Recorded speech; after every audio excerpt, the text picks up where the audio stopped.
RPSC के द्वारा पिछली कुछ भर्ती परीक्षा का आयोजन कराया गया। आप 2-3 साल का आंकड़ा उठाकर देखेंगे तो आरपीएससी ने एक नियम लागू किया था। दरअसल वो नियम कुछ इस तरीके से था कि जैसे आरपीएससी फर्स्ट ग्रेड की या सेकंड ग्रेड की और जो अन्य एग्जाम होती हैं उनमें आपका 40% मिनिमम क्राइटेरिया रखा गया था। चाहे आरपीएससी फर्स्ट ग्रेड में जैसे 2 पेपर होते हैं तो दोनों पेपर में आपका अलग अलग 40% आपको नंबर लेकर आने पड़ते हैं। यही सेम नियम आपका सेकंड ग्रेड में था। लेकिन अब आरपीएससी को कैंडिडेट नहीं मिल रहे हैं, कार्मिक तैयार नहीं हो पा रहे हैं, ऐसे स्टूडेंट नहीं मिल रहे जिनके दोनों अलग अलग पेपर में 40% नंबर बन सके।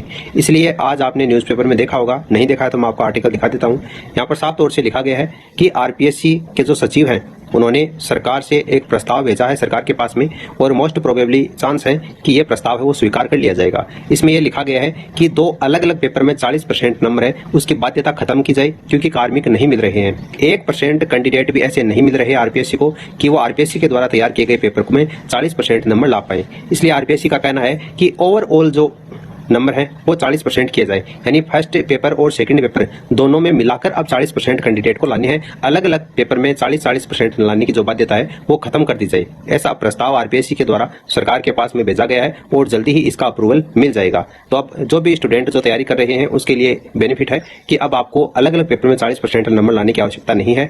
ये जो नियम है वो आने वाले समय में RPSC first grade second grade की जो भी एग्जाम होगी 2027 में, उससे पहले ये नियम लागू हो जाएगा। तो आने वाली जो भी भर्तियां होंगी आरपीएससी के द्वारा करवाई जाएगी वो अब नए नियम के तहत ही होने वाली है। बाकी अगर इससे रिलेटेड और कोई अपडेट आता है तो वो सूचना आपको प्रोवाइड करवा दी जाएगी।